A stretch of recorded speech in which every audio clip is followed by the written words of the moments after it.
आज अपनी बात एक ऐसे साधु की जो बहुत प्रसिद्ध साधु था, नामी ग्रामी था,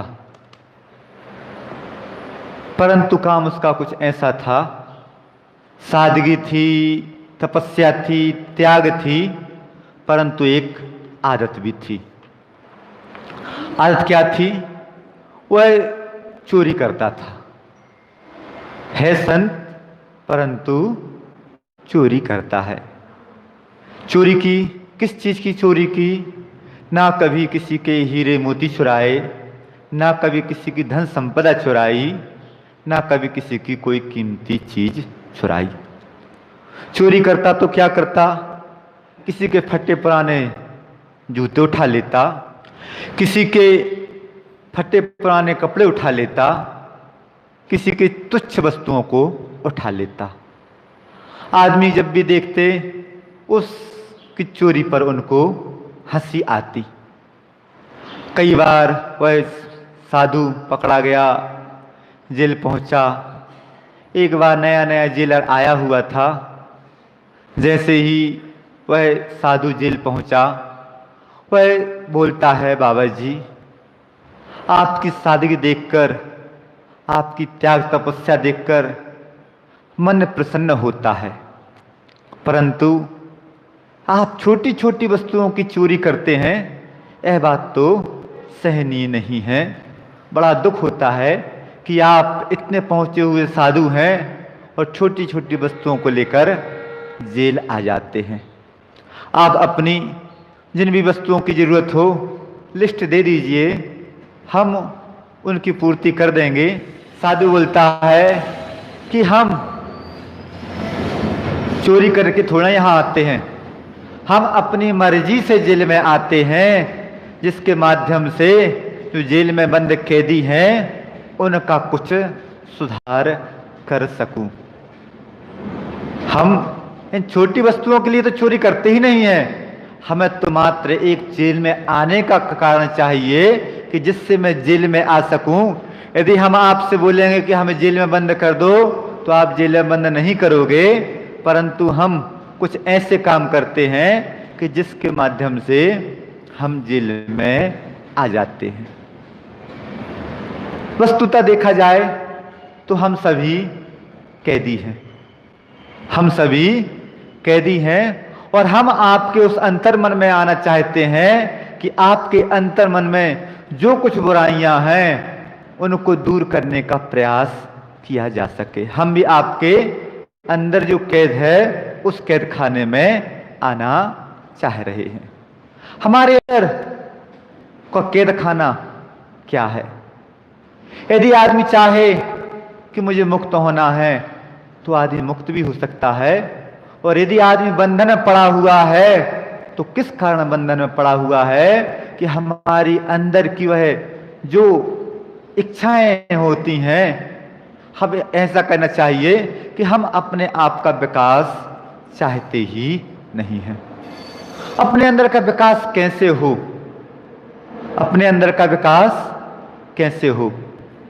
हम बहुत कुछ क्रियाएं कर रहे हैं परंतु हमारे अंदर का विकास नहीं हो पा रहा है। क्यों नहीं हो पा रहा है?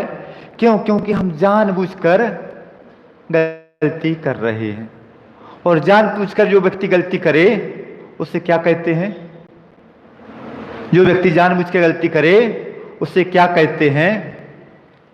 एक मंत्री था, और मंत्री ही जैसे ही अपने गुरु के पास पहुंचा, गुरु ने बोला कि आओ लापरवाह बैठो।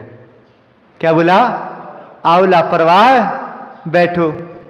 मंत्री को कुछ बड़ा बुरा सा लगा कि गुरुजी तो अभी तक बहुत अच्छे से बोलते थे, आज लापरवाह क्यों बोल दिया। अपने गुरु से बोलता है, गुरुजी एक बात समझ में नहीं आई कि मैं इतने बड़े पद पर हूं, राज्य की समस्त जिम्मेदारियों का निर्वाह कर रहा हूं, परंतु आपने मुझे लापरवाह बोल दिया। तो गुरुजी बोलते हैं कि ये बात तो बताओ कि तुम अपनी समस्त जिम्मेदारियों को पूर्ण कर रहे हो, जो अपने घर परिवार के प्रति है उनको भी पूर्ण कर रहे हो, जो अपने राष्ट्र के प्रति है उनको भी पूर्ण कर रहे हो, परंतु ये बताओ कि क्या तुम्हारे जीवन में सुख है? नहीं महाराज, नहीं है। क्या तुम्हारे जीवन में शांति है? नहीं महाराज, नहीं है। तो क्या तुम अपनी आत्मा के बारे में सोच रहे हो? नहीं महाराज, नहीं सोच रहा हूं।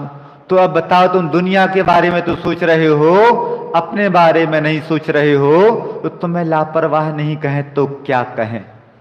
ऐसी स्थिति आप सबकी है कि सबके बारे में सोचा जा रहा है, परंतु अपनी आत्मा के बारे में नहीं सोचा जा रहा। अब बोलिए कि आपको हम लापरवाह ना कहें तो क्या कहें? तो वही लापरवाही हमारी होती चली जा रही है। और वह लापरवाही क्यों होती चली जा रही है? तो इसके लिए हमारे आचार्य भगवंतों ने 4 कारण बतलाए हैं। 4 कारण कौन कौन से हैं? सबसे पहला कारण है मिथ्यात्व। सबसे पहला कारण है मिथ्यात्व। दूसरा कारण है अज्ञान। दूसरा कारण है अज्ञान, या इसको कह सकते हैं अविद्या। और चौथा कारण है मूर्छा। मिथ्यात्व, अज्ञान, अविद्या और मूर्छा। कहा जाए तो चारों एकार्थवाची हैं। मिथ्यात्व है तो अज्ञान है, अविद्या है, और मिथ्यात्व है तो मूर्छा है। मूर्छा है तो मिथ्यात्व है। तो चारों एकार्थवाची हैं, परंतु हम अभी तक यह नहीं समझ पाए कि हम इनसे ऊपर उठें तो कैसे उठें।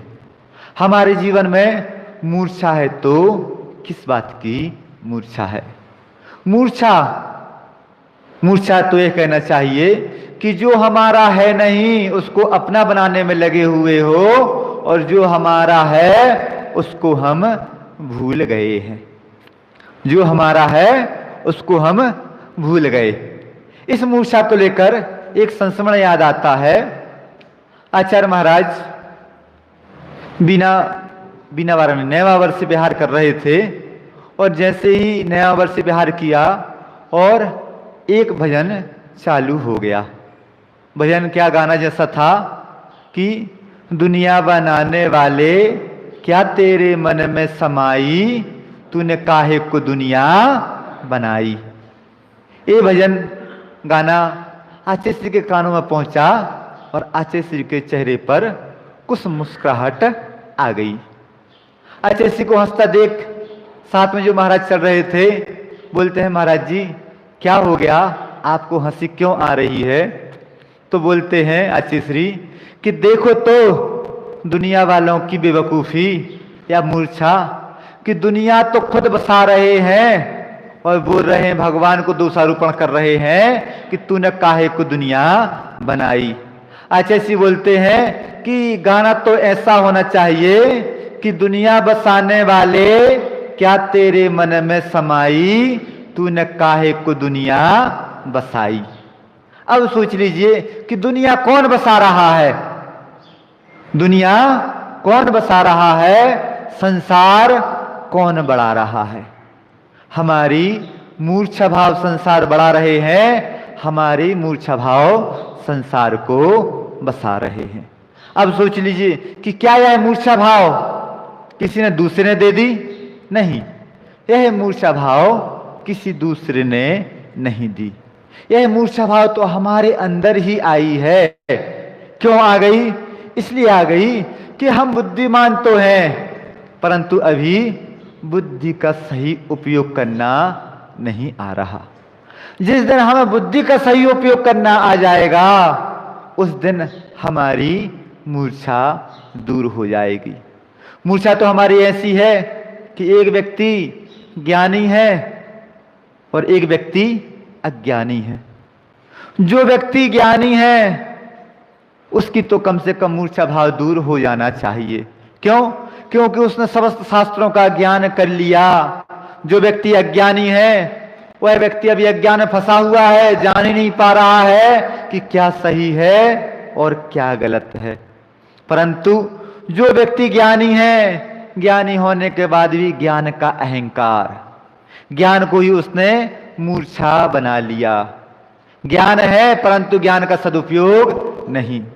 ज्ञान है, परंतु अपने उस ज्ञान का प्रचार प्रसार में, ख्याति पूजा लाभ में उसको साधन बना लिया। एक कथा पल्लवी में आई थी, आप लोगों ने सुनी होगी, कई बार सुनी होगी, कि दो विद्वान एक सेठ जी के यहाँ निमंत्रण में पहुंचे और सेठ जी ने बातों बातों में देख लिया, पूछ लिया कि इनके ज्ञान में कितनी गंभीरता है, इनके ज्ञान का कितना सदुपयोग है।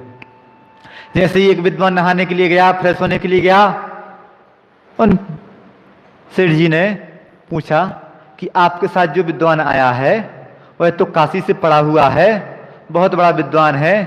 तो दूसरा विद्वान बोलता है कि कहाँ का विद्वान है, वह तो निरा मूर्ख है, बैल है। क्या है? बैल है। जब दूसरे विद्वान आए और पहले विद्वान जो थे वह फ्रेश होने के लिए गए, तो उन्होंने भी यह बात बोली कि वह तो देखो तो कितना प्रकांड विद्वान है, कितना उसके पास ज्ञान है कि विरोधी को तो ऐसे ही परास्त कर देता है। तो वह बोलता है कि वह तो निरा गधा है। क्या बोला? एक ने बोला कि निरा बैल है, दूसरे ने बोला कि निरा गधा है। बस जैसे ही भोजन पानी की व्यवस्था हुई तो एक के सामने घास रख दी गई और एक के सामने सानी रख दी गई। वह विद्वान बोलते हैं कि सेठ जी आप हमारा अपमान कर रहे हैं। नहीं, मैं क्यों अपमान, क्या खाने के लिए दे रहे हैं? तो बोलते हैं कि आप लोग जो एक दूसरे को समझते हैं तो वही तो हम खाने के लिए दे रहे हैं। एक ने एक से बोला कि गधा है, एक ने एक से बोला कि बैल है। अब सोच लीजिए कि इसे क्या कहें। बस वह जो अंदर की मूर्छा है, वह अंदर की मूर्छा अपने आप को सब कुछ सिद्ध कर रही है कि जो मैं हूं तो सब कुछ मैं ही हूं, जो सामने वाला है वह तो निरा गधा है, निरा बैल है। अब ज्ञान होना चाहिए। आचार्य महाराज ने क्या लिखा है कि ज्ञान का सही उपयोग वह है कि ज्ञान तो हो परंतु मद ना हो। यह सही ज्ञान का उपयोग है। और आज के समय में दो अक्षर का ज्ञान हुआ नहीं कि मद आया नहीं। जहां मद आ जाता है वहां ज्ञान का सदुपयोग होता ही नहीं। और हमारा ज्ञान होने के बाद भी यदि हमारी मूर्छा नहीं हट पा रही है तो ऐसा हमारा ज्ञान किस काम का। पिछले रविवार को पागलपन के ऊपर से प्रवचन दिया था कि सही पागल कौन है। आप सही पागल हैं या मैं सही पागल हूं। उसी बात को लेकर कि पागल कौन है, पागल कौन है। पागल वह नहीं है कि जो पागल है, पागल तो वह है कि जो सही होने के बाद भी अपने पागलपन को समझ नहीं पा रहा है कि मैं पागल हूं। आप सभी पागल हैं परंतु अपने पागलपन को समझ नहीं पा रहे हैं। सही होने के बाद भी आपका पागलपन क्या है जो हमारा अपना है उसको जान नहीं पा रहे हैं और ऐसे मूर्छित हो जा रहे, ऐसे मूर्छित हो जा रहे हैं कि उस मूर्छा में ही अपने संसार को बढ़ाते चले जा रहे हैं। मूर्छा क्या है? मूर्छा क्या है? सिगरेट की डिब्बी पर लिखा है कि सिगरेट पीने से कैंसर होता है। क्या लिखा है? सिगरेट पीने से कैंसर होता है। शराब की उस बोतल पर लिखा हुआ है कि शराब हानिकारक है, शराब नहीं पीना चाहिए। इस प्रकार की बातें लिखी हैं। पान पराग का डिब्बा है, उस पर भी ये लिखा है कि इसको खाने से स्वास्थ्य के लिए हानिकारक है। परंतु मूर्छित व्यक्ति जान रहा है, पढ़ रहा है, समझ रहा है, परंतु जीवन में नहीं उतार रहा। यह उस व्यक्ति की मूर्छा हो गई कि जो अभी अज्ञान में है। परंतु ज्ञानी की मूर्छा, आप सभी को ज्ञान है कि हमारे इन कार्य करने से हमारा संसार बढ़ेगा। परंतु क्या संसार को कम करने का प्रयास किया? अभी तक संसार को कम करने का प्रयास किया ही नहीं। पहले के समय में किसी व्यक्ति का एक बाल सफेद हो जाता था, किसी का व्यक्ति का एक बाल सफेद हो जाता था तो वह सोच लेता था कि अब तो इस संसार से निकलना है। वैराग्य उसको हो गया, वैराग्य उसको हो गया। परंतु आज का व्यक्ति बूढ़ा हो गया है परंतु अभी संसार से नहीं, अपनी वासनाओं से नहीं निकल पा रहा है। उसको क्या कहेंगे? एक सफेद बाल हुआ नहीं कि संसार से निकल गया। और आज के समय में कैसा स्थिति कि सफेद बाल हुए नहीं, सबसे पहले चलो काले बाल करवाने के लिए चलो। यहां पर भी किसको आप इसको क्या बोलेंगे, बेवकूफ बना रहे हो? किसको बना रहे हो? बेवकूफ बना रहे हो? किसको बना रहे हो? दिखावा कर रहे हो? किसका दिखावा कर रहे हो? क्या आप जवान हो? नहीं। ऐसे ऐसे व्यक्ति भी देखने में आए हैं कि 70-70, 80-80 साल के व्यक्ति हो गए, परंतु अभी भी वह खिजाब नहीं छूट रही। क्यों नहीं छूट रही? क्योंकि अंदर की मूर्छा भाव, जो अंदर से है नहीं वह दिखाना, यह हो गया मूर्छा भाव।